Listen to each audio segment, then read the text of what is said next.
नमस्कार दोस्तों।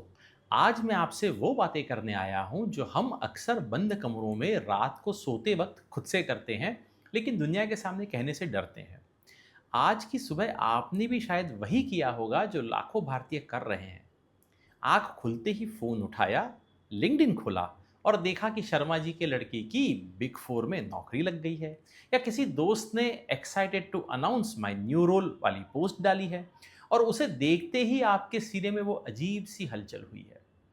एक अजीब सा दबाव, एक डर कि यार मैं कहाँ हूँ, मैं क्या कर रहा हूँ।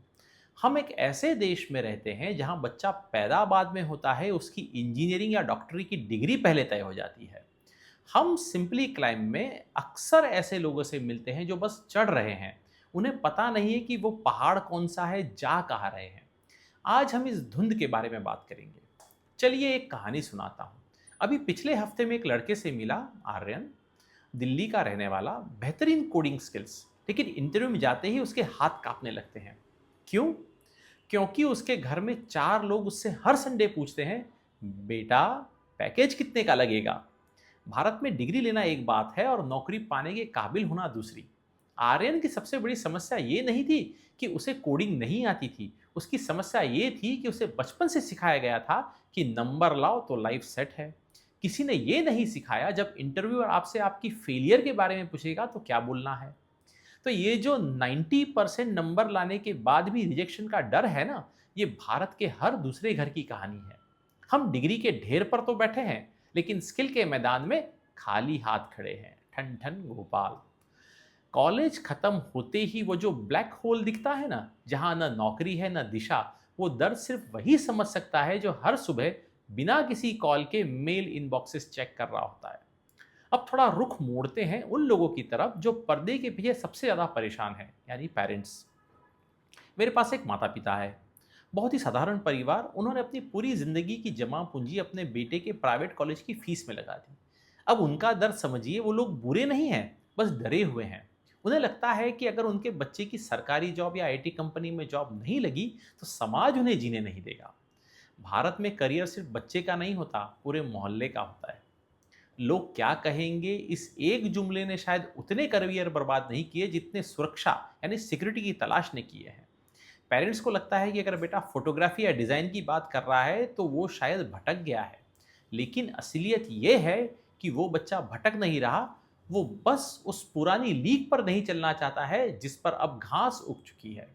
और उन लोगों की नौकरी का क्या, जो 28-30 साल की उम्र में हाथ में सैलरी आ रही है, लेकिन सुबह उठकर ऑफिस जाने के नाम से ही जिनका मन भारी हो जाता है, उनके बारे में क्या? एक और कहानी है नेहा की। 5 साल से एक अच्छी कंपनी में है, अच्छी सैलरी है, लेकिन वो कहती है सर मैं अंदर से मर रही हूँ। मुझे समझ ही नहीं आ रहा है कि मैं ये काम क्यों कर रही हूँ। तो इसे कहते हैं द गोल्डन हैंडकफ्स, यानी सोने की बेड़ियाँ। लोन पर ईएमआई है, घर का किराया है और समाज का डर आपको एक ऐसी जगह बांध देता है जहां आप ना आगे बढ़ पाते हैं ना पीछे हट पाते हैं। भारत में करियर स्विच करना आज भी एक पाप जैसा माना जाता है। अगर आप 30 साल की उम्र में कहें कि मुझे ये पसंद नहीं है तो लोग कहेंगे पागल हो गए हो। सेटल होने की उम्र है तुम्हारी, लेकिन क्या सेटल होने का मतलब सफोकेट होना है? तो रास्ता क्या है? क्या हम इसी तनाव में जिए? नहीं। सबसे पहले यह स्वीकार करना होगा कि क्लैरिटी यानी स्पष्टता अचानक नहीं आती, वो ढूंढनी पड़ती है। मार्केट को समझे, शोर को नहीं। एआई आ रहा है, आर्टिफिशियल इंटेलिजेंसी। दुनिया बदल रही है। अपनी स्किल्स को अपडेट करना अब ऑप्शन नहीं, ज़रूरत है। बातचीत करें अपने पेरेंट्स से, अपने मेंटर से। डर को छुपाने से वो बढ़ता है। खुद को पहचानें। क्या आप उस काम के लिए बने हैं जो आप कर रहे हैं, या आप किसी और की रेस दौड़ रहे हैं? आप उस दौड़ में हैं जो आपकी है ही नहीं। याद रखिए, करियर एक मैराथन है, 100 मीटर की स्प्रिंट नहीं। अगर आप गलत रास्ते पर 100 किलोमीटर भाग भी गए तो वापस मुड़कर सही रास्ते पे आना हार नहीं, बहादुरी है। दोस्तों, अगर आप ये वीडियो देख रहे हैं और आपको लगता है कि आर्यन, नेहा या उन डरे हुए माता पिता की कहानी आपकी अपनी कहानी है, तो जान लीजिए कि आप अकेले नहीं हैं। करियर की इस उलझन में कभी कभी हमें बस एक ऐसे इंसान की ज़रूरत होती है जो हमें जज न करे, बल्कि हमारा हाथ पकड़कर हमें उस धुंध से बाहर निकाल ले, जो हमें ये बता सके कि आपकी ताकत क्या है और बाजार की मांग क्या है। मैं अक्सर कहता हूँ कि हर चढ़ाई मुश्किल होती है, लेकिन अगर पैर सही जगह पर पड़े तो शिखर पर पहुँचना नामुमकिन नहीं है। अगर आपको लगता है कि आप रास्ता भटक गए हैं या भारी बोझ तले दब गए हैं, तो मैं यहाँ हूँ। आप मुझसे बात कर सकते हैं, अपनी समस्या बता सकते हैं। मैं एक मेंटर के तौर पर, एक बड़े भाई के तौर पर आपके इस सफ़र को थोड़ा आसान बनाने के लिए यहीं हूँ। आप मुझसे जुड़िए, अपनी बात कहिए।